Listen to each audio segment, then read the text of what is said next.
Hi, and welcome to the new moon solar eclipse forecast. And we've got a lot to talk about. And if you think that I'm going to talk about a lot of doom and gloom and negative stuff, well, I'm not. This is actually very positive and very helpful. Yes, there's challenges to talk about also, but I really feel this energy is going to help us to turn a corner, so to speak, in our world where things will start to fall into place and to get slowly get better.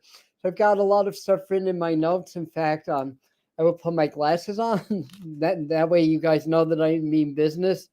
And this new moon eclipse is really, in my opinion, going to reset the trajectory of our society, and mostly in a good way. The new moons form the blueprint, as it were, for the entire 29-day cycle, or it's actually in the winter more of a 30-day cycle, and then we build upon that. So it really sets the blueprint. So understanding what's happening right at the new moon is important to understand how to plan things personally in your life, as well as to understand the trends and the energies that are moving through us, through the society and everything.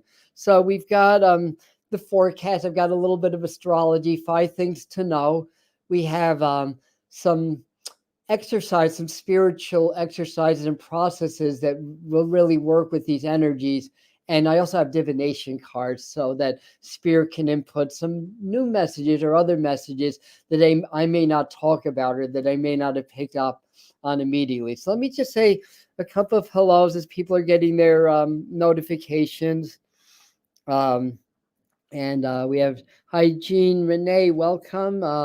And Laura, did I say Laura? Oh, Laura's here. She's above. Okay. And Doreen and Michael and Mr. Floyd's Universe. Hi, Josh and Chris the volunteer. Hey, Jared of Who The channel. So Who The's got a channel on YouTube. Mr. Floyd's Universe has one. Millie has one.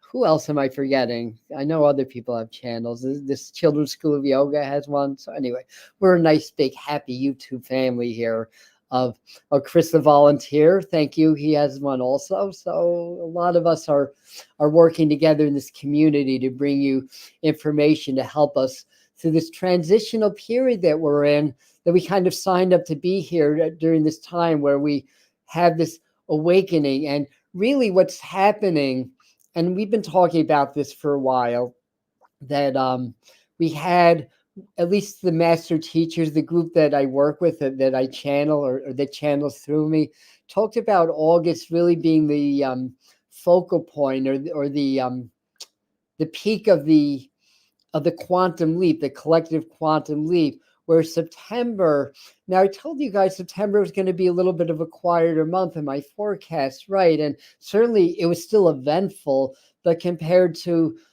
June and July and August, it definitely was quieter in that sense. But September was also, according again to the master teachers, with the collective mourning or the collective grieving. So it's kind of like, as a collective, we went through a quantum leap. That means we jumped into a new level of consciousness. And there's part of us, the inner part of us knows that we can't go back, but we don't know where we're going yet. So there's a kind of a grieving or mourning for what familiar energies were. But we're all spiritual warriors here and healers and everything. So we accept that. Yeah, we accept change as part of the process. So next up, and I'm going to talk more about this in the October psychic forecast, which we're going to have on Tuesday, is the awakening. Like, this is going to start a big spike in awakening, and it shows in some of the aspects on this new moon eclipse. So let's see what else. Let me get to the next page here. So anyways, let me go to new comments. Yes, hi everybody, and I see a good 10 people popped in. So hi Lisa, hi Max out, Stacy R, welcome, Jennifer, Hannah, and anybody else that I missed. So again, I'm going to be looking down at my notes a lot, but this solar eclipse is an annular eclipse, which is also called the Ring of Fire eclipse. It's happening. I did write the time down. It's 2:49 p.m. is the peak. That's on Wednesday. October 2nd, Wednesday's October 2nd, happening at 10 degrees of the sign of Libra. All that has meaning, as well as the different astrological aspects. So I'll touch on a few aspects. And as I was preparing this, I got kind of a sort of a brief little hybrid kind of channeling message that I'm going to read to you in a second. It's a quick one, but in any event, it's an annular eclipse. That's the Ring of Fire. Only visible, I believe, in Antarctica, the southern tip of South America. Oops, I just kicked my camera stand, so sorry about that. But it's still affecting. So the Ring of Fire basically means that from the vantage point on the Earth, the moon's smaller than the sun. So when it comes in totality, there's a ring of fire, like there's a sun ring around the moon. The sun is larger than the moon from our perspective. So in this eclipse, the sun is more predominant than the moon. Eclipses are all about shadows because something's shadowing something else. We have the lunar eclipse a couple of weeks back. Now we have the solar eclipse.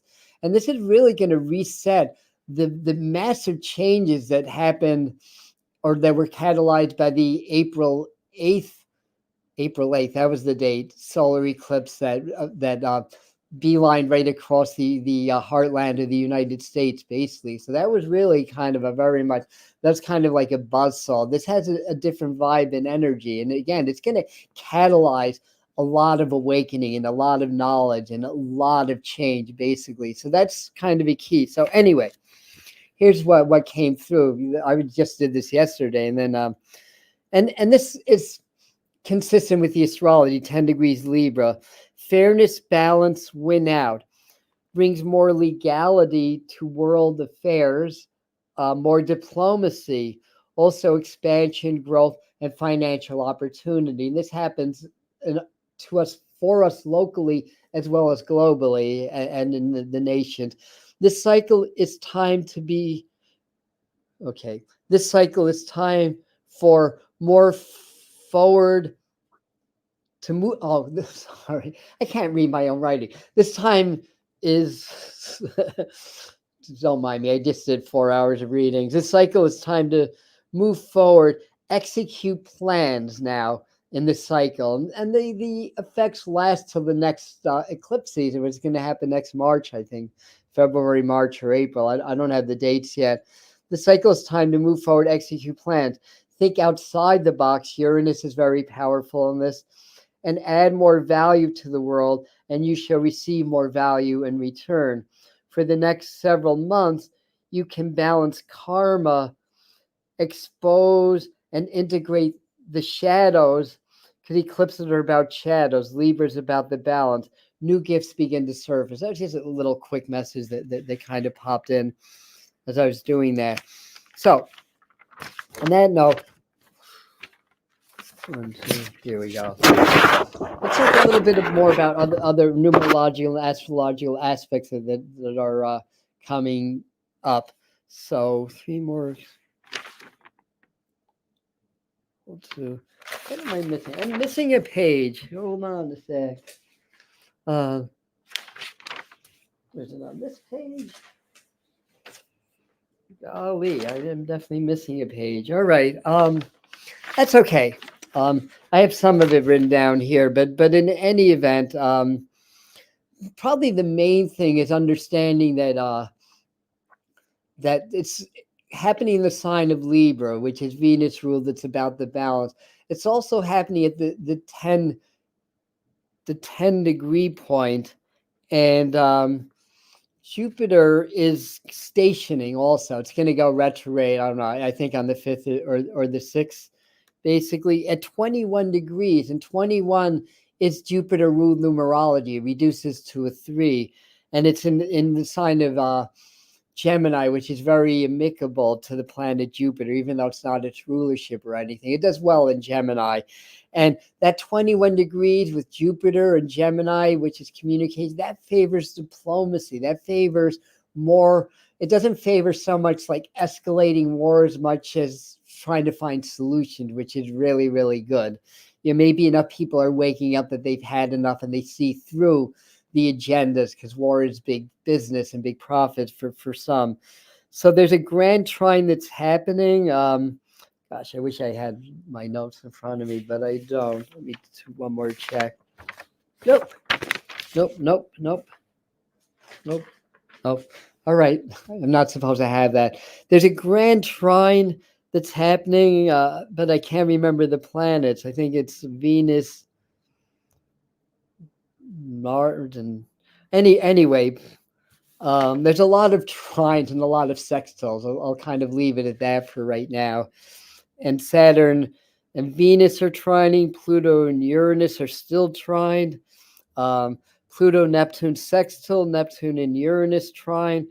Venus and Mars trine. So somewhere in there's a grand trine, and I can't remember what that is, but it's not super important.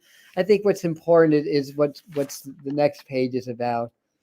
Oh, here we go. No, this was that. All right. All right. So be it. So let's go into the 5 things that we need to know. And the first thing is, this is the world wake-up call. And, again, we have this annular eclipse. So that's very powerful energy. And we have a lot of aspects. And, again, getting back to the numbers or the numerology, let me get back to that for a second. Do I have that? My page very organized here, right?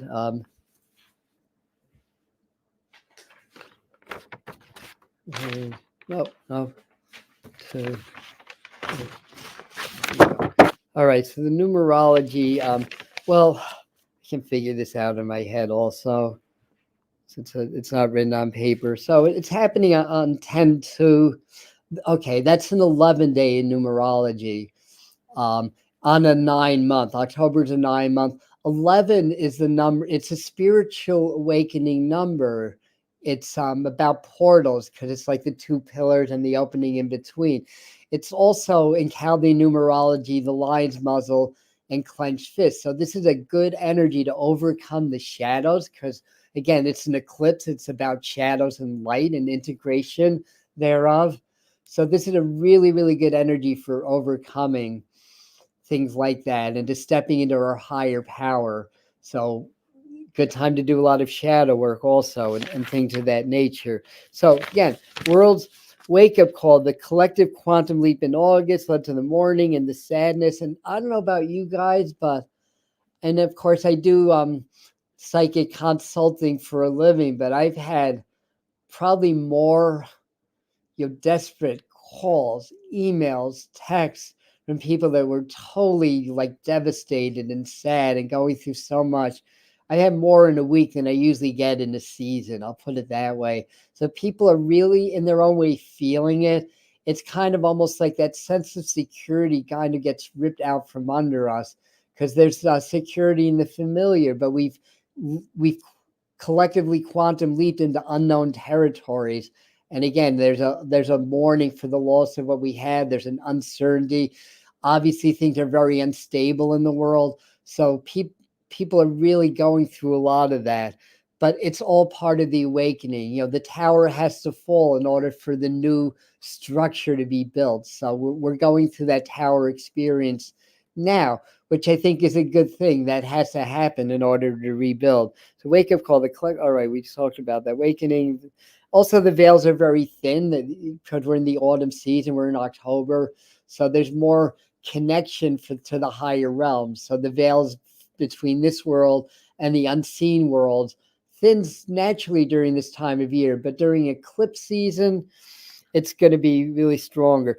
Big cosmic opportunities for a lot of us. So stay open to impressions that you get, because you may find that you get some really good out-of-the-box ideas about things that you can do financially, personally, making changes. It's really a time of change and a time to recognize things that are kind of holding us at bay in life, so to speak, and to really take appropriate risks and take a chance, overcome the ego's desire to hold on to things. It's just a survival instinct, basically. The subconscious doesn't necessarily like change. So because it's less survivable according to the referencing of the subconscious. Like if everything's predictable and orderly, our subconscious mind thinks, we can survive that because we know what's coming next, but we don't know what's coming next. So people freak out. Again, it's all happening subconsciously, but that's kind of what's happening. And also with this big wake-up call means a collapse of the systems. It means that there's more awareness, more understanding of the ills of society, the control systems, all that stuff, the political systems. We're going to see a lot of stuff going down in the month of October, and this eclipse is right at the beginning of the month. So it's really starting the month off with a bang. Like I said, I forecast September to be a little bit quieter, and it's been that way. That's not what I forecasted for October, November, and December, nor was it what I forecasted for June, July, and August. So we got our chance to exhale, to get back into our center, to decompress. Now the next level, and the next level is coming in. So the idea is to get ready. It's a good thing. This is what we signed up for. So on that note, the second thing to know is that there's going to be some huge energy spikes and some influxes of light. And again, we're dealing with an eclipse, light and shadows. A solar eclipse just means the new moon is more powerful because the sun and the moon are in a direct alignment during an eclipse. So the two largest gravitational forces on our physical planet are aligned, making it a stronger force and kind of upsetting the balance a little bit more. And everything is dualistic in the physical universe. So when something upsets the balance, something else tries to counter that balance. And that's the change in the world and the change in the society that we're going to be experiencing and undergoing, basically. So collapses of systems. So again, number two, energy spikes, influx of light. You can expect, especially around mid-month, but you can expect an increase in solar flares again. We had a few in September, but it's a little bit quieter on that regard also. We definitely had them, but we're in the peak of the 11-year cycle. I think that peaks around mid or later 2025, so right there now. And there could be power issues, grid issues, and stuff like that as part of this influx of light. The light cancels out, or it doesn't cancel out, it integrates the darkness. Cancel out, you could say that also, I suppose. So this big influx of light, a lot can happen. A lot can be exposed, because what are the shadows? It's what's hidden. The collective shadows or the society shadows are that which they try to veil from our eyes, basically, that hide beneath the surface. There's a phenomena, that a term that I borrowed from my martial arts teacher, called tricknology. And basically, it is what it sounds like, that the powers that be want to control everything and us, so forth, to keep everything running the way that they want, to benefit the minute few at the detriment of the great many. And they use tricknology. It's kind of a science and an art. It's not necessarily outright lying. It's just a manipulation of the truth, so to speak. So yes, Jennifer, trust spirit. Yes. And yes, Chris, we need to slow down and step away from the distraction. Absolutely. Absolutely. Yeah. Trying to keep a little eye on your comments also, though I know I'm missing that. And time to let go of expectation, be okay with the unknown. We can do it, light workers. Thank you, Laura B, for that also. Anyway, so I think two kind of neatly leads into the third thing that we need to know. Again, this could be happening in your personal life as well as the world around you. So number three is mass exposures. So we've had exposures. We've talked about that, on and off since 2022. It's been happening incrementally. Things, again, they've been coming out. A lot of stuff's been coming out in September, but I think we're going to see a lot more of that. We had the P. Diddy drama and a few other dramas also. So mass exposure, shadow aspects. Oh, I can't read my own writing. Shadow aspects recede. I can't read that. Eclipses are light and shadows, personally and globally. So shadow aspects are revealed. That's the word. So do some meditation. That's part of, that's a sneak preview and some of the recommended exercises or practices. So lots going to be exposed in the world. This eclipse is a catalyst. This is things that are going to happen during the course of the month. And then the eclipse kind of sets the blueprint for the next 6 months or 5 months till we reach the next eclipse season. So it kind of sets the flavor for the autumn and the winter that's coming in. So a lot of overcoming of negative forces. Part of that's being that 11-day in numerology. It's also a 9-month. A 9 is about completions. October is a 9-month. It's also Mars energy, so it's very action oriented. This would not be a lunar cycle to just sit back and watch. This is a time to really be involved, be proactive in your life, and be proactive in the change that you wish to see in the world. What's the old saying? Become the change that you wish to see in the world. So be very proactive during this time, and overcoming negative force. So alignment with the spiritual, collapse of the systems, potential stock market crash. I don't know if the word crash, I like that. We'll just say resetting might be a better word, because it's not going to crash. It's not going to disappear and go away. All unsustainable structures, governments, etc., take a hit. I think the government's due to go on strike again.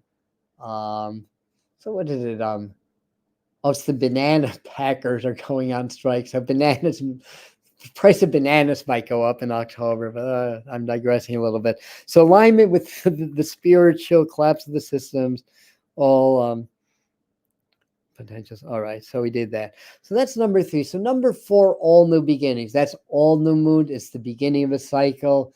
It's an 11. 11 is basically 2-1. So that's very much around new beginnings. It also has the lunar energies in the number 2, because even though you don't reduce master numbers in numerology, if you could, or if you wanted to, 1 + 1 is 2. So all new beginnings. So it's great for things like partnerships. It's Libra. This is Libra energy. It's very strong Libra energy. Again, it favors balance, balancing the light and the dark, balancing the light and the shadows, balancing things in our life.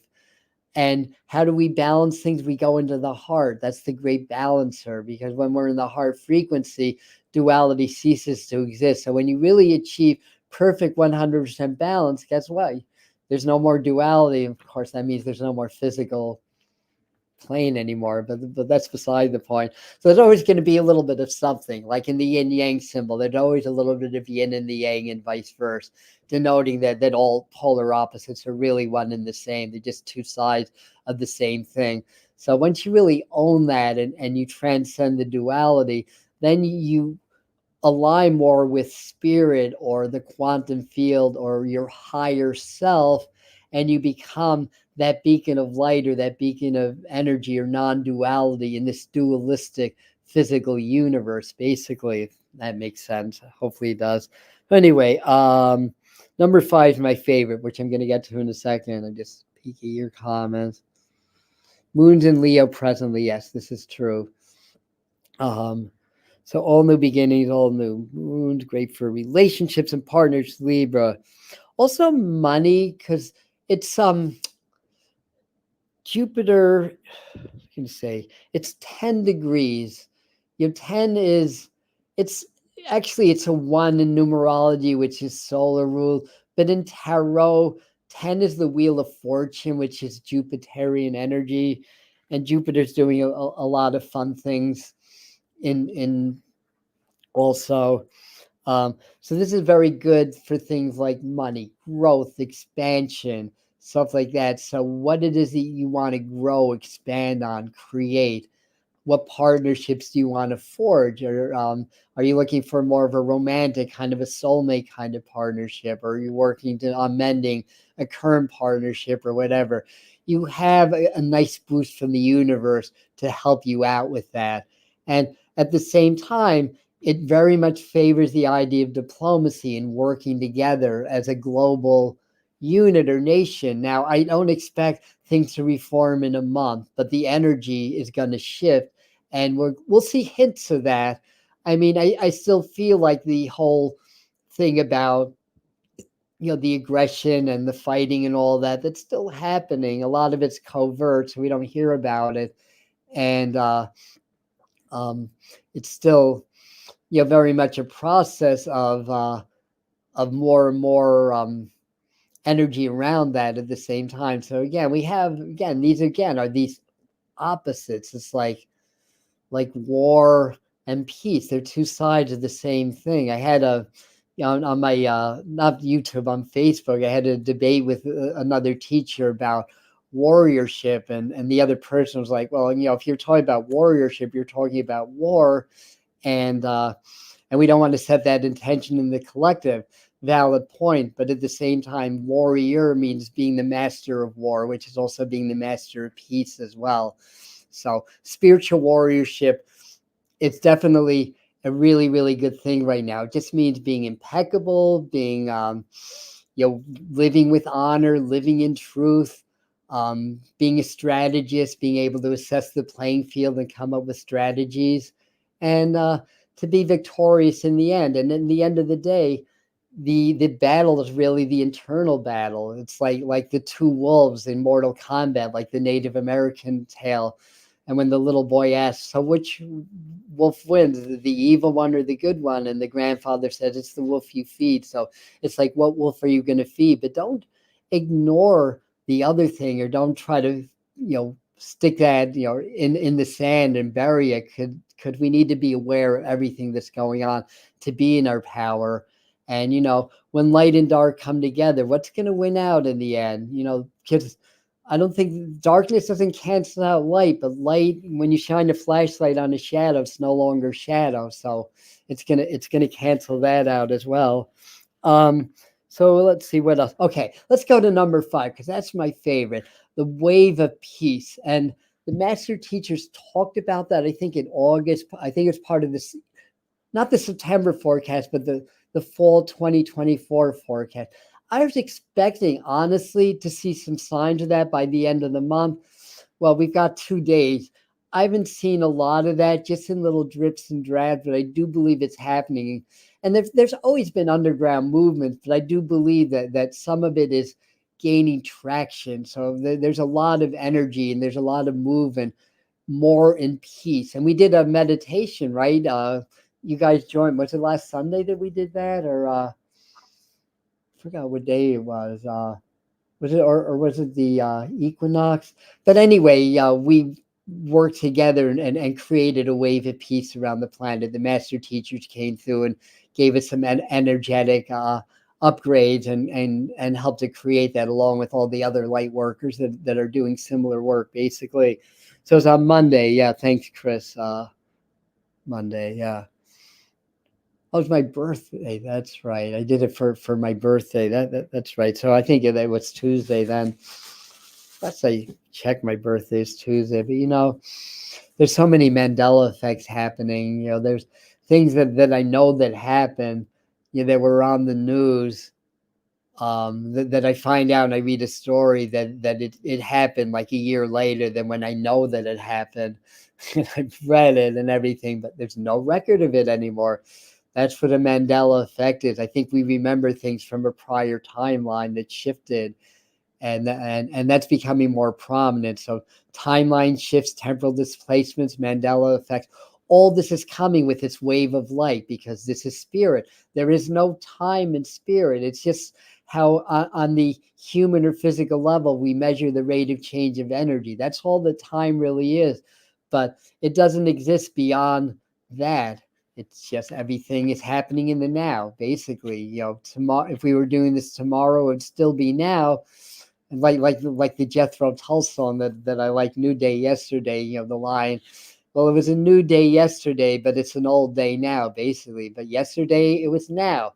Now it's not now anymore, right? So it's always now. All time exists in the now. And if you want to even get a little bit more crazy about that, we see the change of energy through our perception of our still point, or our 0 point, or our now point. So if you look at it that way, time's really moving backwards. It's just like the sun doesn't move east to west. It's the earth circulates from west to east and creates the illusion of the sun moving east to west across the sky. So anyway, these are things that are part of this energy, basically. I know I'm digressing a little bit from the point, but the other things that I wrote about, the wave of peace, though battles and strife are likely to increase, the wave of diplomacy is strong, and it's going to start to take hold. And to this day, and every day from the beginning of this channel, which is almost 4.5 years now, no World War III. And I still maintain that. I think the timelines of that are already starting to shift, and that's becoming less of a possibility now. And like I was saying before, sometimes it's different timelines. A lot of astrologers were really concerned about September. I saw a lot of good people talk about this is going to happen, that, and the other thing. They weren't wrong or anything. I think it's just because we are ascending that we were able to mitigate some of those challenges. And I felt like it was going to be a little bit quieter. So anyway, like I said, everything being relative, a lot still happened in September, and a lot more happened behind the scenes that I think we're going to see more of that in October. So anyway, that said, hi to everybody that came on new. Tomorrow at 11 a.m. is tarot time, so I do a little bit more of community interaction with that. So we do the weekly forecast, but Tuesday at 7, that's going to be the very important October psychic forecast. So I've already started to get some that. Yeah, happy birthday, brother. Thank you, Drew. Like a wimpy. All right, I'm missing your conversation, but it looks juicy. Is Adam frozen? I better not be frozen. I don't think I am. Am I frozen? All right. Well, if I am, I apologize. That's internet for you, technology. Maybe there's a solar flare happening now as we're speaking. All right. So Libra's balance. Do your heart-brain coherence. I know I sound like a freaking broken record, but no, he's not frozen. Good. Do your heart-brain coherence. What is that for anybody that's new? It's a practice that got coined by Heart Math Institute in the 90s, but it's just gratitude and compassion training. Everything in spirituality is simple. This is the thing to really understand. Let me grab some water.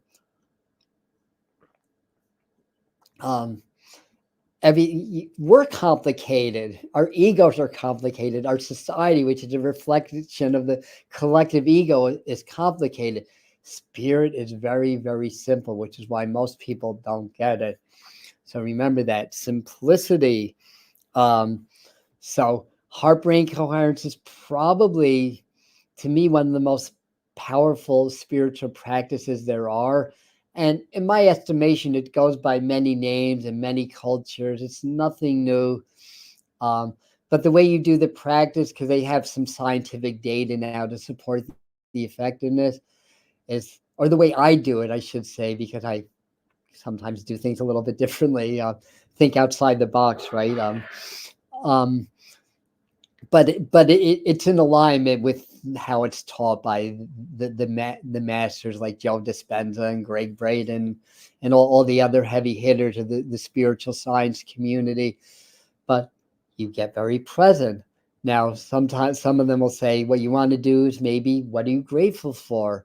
That's great for starting out. But what I want to do and what I teach is, firstly, I get present. I get so present. And this is Joe Dispenza's technique, by the way. I get so present that I'm not a name. I'm not a body. So I'm a nobody, right?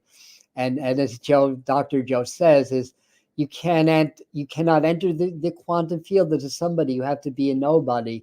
The reason that is because the thing is, we're always in the quantum field. The quantum field is that realm, spirit, if you want to call it, or God, or the kingdom of God.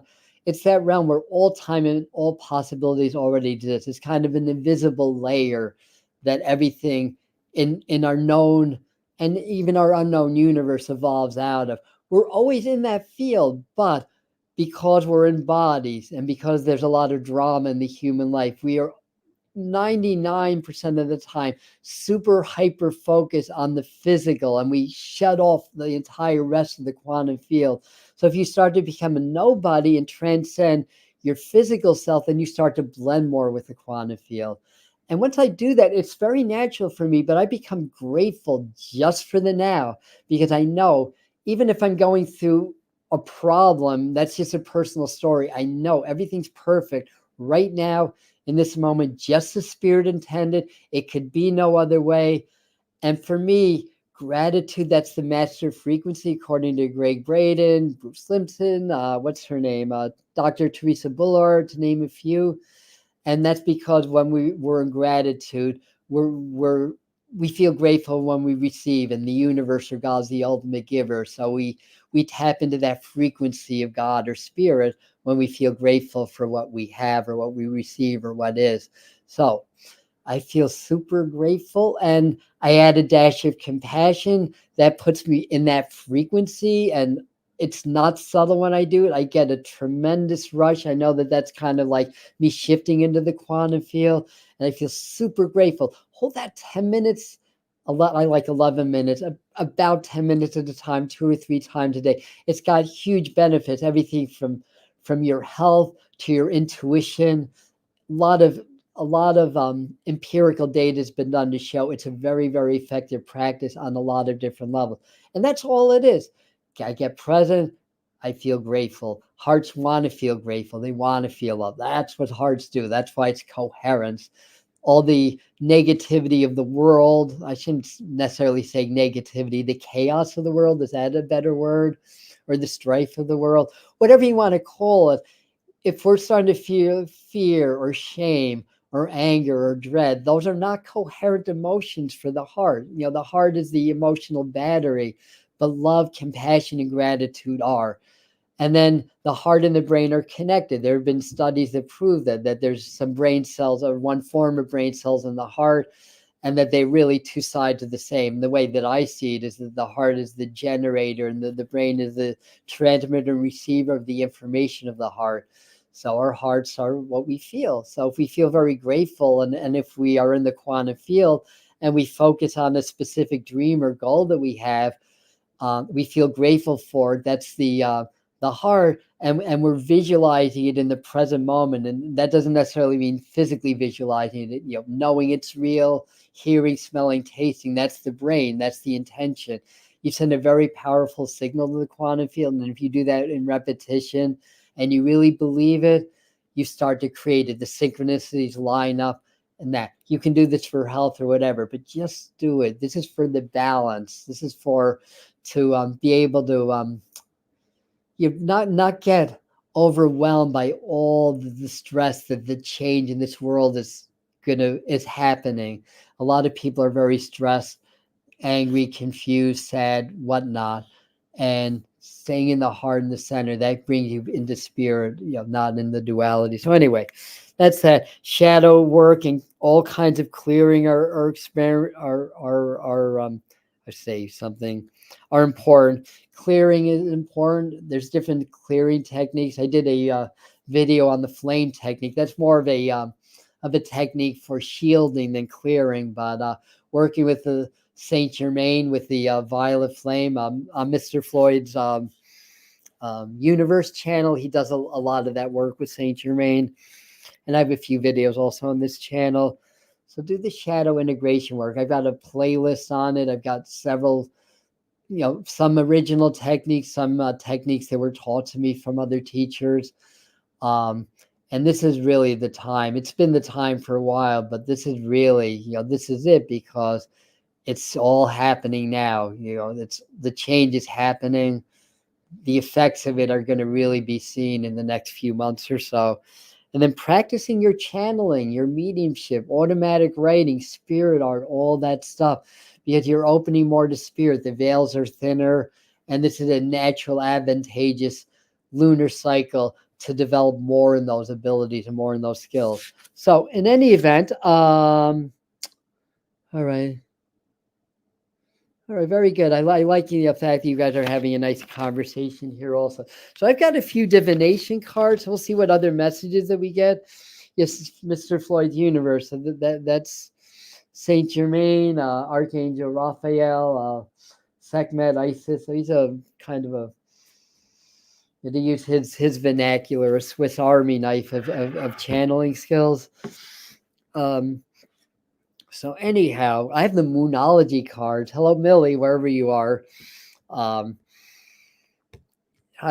Caroline. Thank you for that. This was her gift.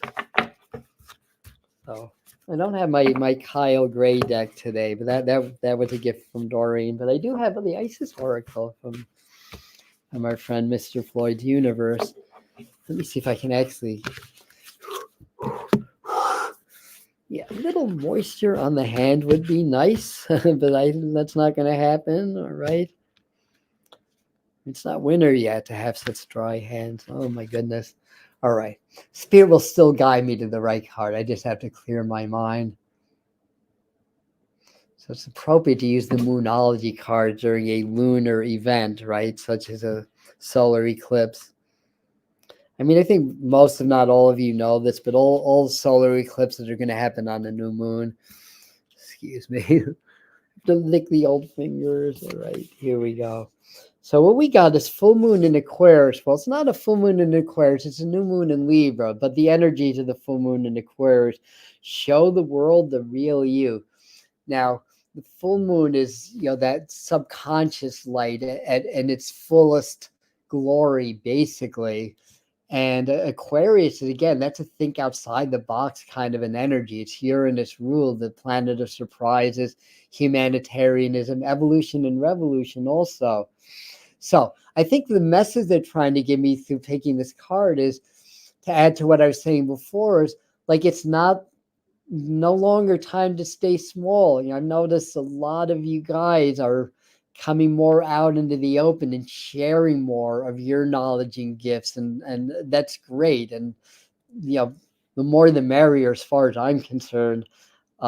So this is the time to really show your glory. The full moon, it's kind of like the full moon in all of its glory. And Aquarius is very spiritual, very community, and we're coming to the Aquarian age also. So it's all lining up. I think this is also a spiritual way of saying, point number 6 might be, this is the true entry point into the Aquarian age. We've been on the cusp of it for the last 20 or 30 years or so. I think in November, when Pluto goes into Aquarius for its 20-year tour, it was in Aquarius for a while. It kind of dips its toes back into the very late degrees of Capricorn. I think what's around the 10th or so, but little later in October, Pluto's going to go direct again. Then in November, it's going to go back into Aquarius. So I think that's something to know. This is really the advent of the Aquarian age. A lot of your gifts are going to be surfacing. This is the time to shine, not the time to step back, basically. At least that's how I'm interpreting that. All right. I do have the Isis Oracle. Caroline saying the awakening. Yeah, that was point. I think you came in a little later. That was one of the 5 key points also. This is the awakening. We've had the collective quantum leap, the risk of being repetitive. That peaked in August, according to my guides. September was the collective mourning or grieving, because what happens in a quantum leap, you become a new version and a higher version of yourself collectively, that is. So a lot of people subconsciously are missing the old and they're mourning, but then all that is kind of leading to this great solar flash of awakening that's going to really be catalyzed by this eclipse event. And not that we haven't been in an awakening, we have been, but this is like just another spike and a more significant spike. All right, so let me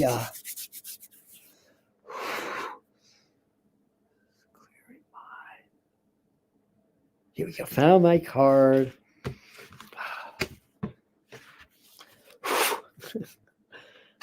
My goodness. All right.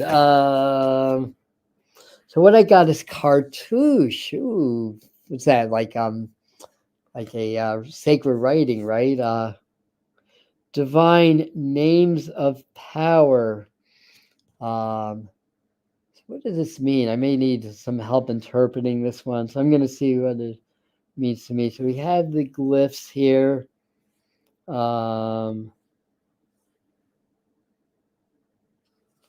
So I think one of the things is, firstly, it may be really good energy now to write down your intentions, write down your dreams. There's going to be a lot of active dreaming. Do some writing or communicating, I want to say. And Chaka Khan, all right. And music is always a good thing also. Divine names of power. So maybe also this could be, about doing some chanting and some devotional work, devotional prayers and stuff like that. I want to say as well.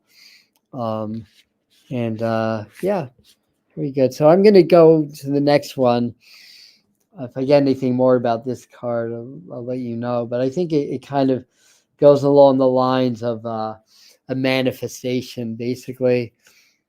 Oh, yes, definitely. Everybody's allowed to quote the Grateful Dead around here. Garcia Hunter lyrics are welcome in my neck of the woods. All right, so this will be for the frequency of the week here. All right, devotion. Is that what? Yeah, okay, devotion. I could take that as part of the meaning of that card also. Yes, thank you. Thank you for that. All right, so what frequency for this cycle? I have to redo this. I need to step out of my personal mind again.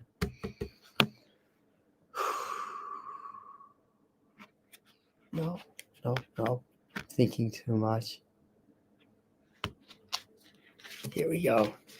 This is the one on Divine Feminine. They want me to pick this one too. Dynamic. So I got two cards. Divine Feminine, the frequency of Divine Feminine supports our receptive, nurturing, and soft side, allowing it to express itself openly and helping us to connect to our intrinsic understanding of our connection to all creation. Makes sense. This is what the card looks like also. Makes sense because we've been in this kind of patriarchal vibe for thousands of years. We're really coming more into the balance. A part of the counterbalance is there's more of an influx of divine feminine energy also. But this is the one that I feel like this was the primary one they wanted me to pull. And it says dynamic. It's key 23. So that's what this looks like. A nice, pyramid or triangle. Beautiful energy. Okay, yes. What's the frequency, Kenneth? I love that song about Dan Rather. For those that don't know the story of how Michael Stipe and REM came up with that song. What's the frequency, Kenneth? The frequency of dynamic supports our ability to harmonize between layers and aspects of different origin and frequencies. It helps us to put together a reality that is made up of many different elements, both familiar and completely new, with ease, grace, and great joy. So there's that dynamic. It's kind of, that sort of balances the divine feminine in a way, because the divine feminine is more receptive. The divine masculine is more, I don't know if dynamic would be the word, but more not energy, but more active. That's what I want to say. And really, a lot of this, it sounds like it's really about kind of like the integration of all the different parts to create that divine whole also. So again, work with the heart, much as possible, heart-brain coherence, chanting, heart chakra work. There's many, many ways of doing that. Divine service is also a form of heart-brain coherence. Just being a good person, all that stuff plays in, and working through the negative emotions of life, like frustration or anger, stuff like that, more quickly than what you're used to. So the idea is we want to peel away the layers of this programming that holds us back, whether it's, getting frustrated easily or angry or whatever it is. And we do that by being in our heart, to being the observer, observing how we react to our environment, because then we observe our programming in action. And when you're able to do that, you're able to work through those emotions more quickly. You notice I didn't say to try to stop feeling whatever you're feeling and that you must flip into love, but rather be present in whatever you're feeling, even if they're negative emotions. Because if you try to stuff it or overcome it or overlay it with positive emotions, you're not understanding why the negative emotions are there in the first place. But if you go with it, then you gain that more understanding. Then you transcend it, and then it's not going to be a problem anymore. So otherwise, you're just suppressing. Suppressing is not good. Suppressing causes disease. So if you get pissed off, yell, but be present in your yelling. Don't be a raving lunatic and totally non-present with it. And that's what I have for you today. Garlic good. Oh, okay. I see. You guys are peeling the heart. All right. Very, very good. So tomorrow, 11 a.m. is tarot time. Tuesday, 7 p.m. is the October forecast. I've got some of it done already. It's gonna be an interesting month. I'll just leave it at that. So very good. So ears ringing could be spirits around you. So sometimes when my ears start ringing, I try to silence myself and see what the ringing in my ears is trying to tell me. So anyway, that's what I got for you. Thank you, everybody. And happy new moon. It's going to be Wednesday, the eclipse Wednesday. All right. We are ending the stream for now. I love you. And thank you, everybody, for being here.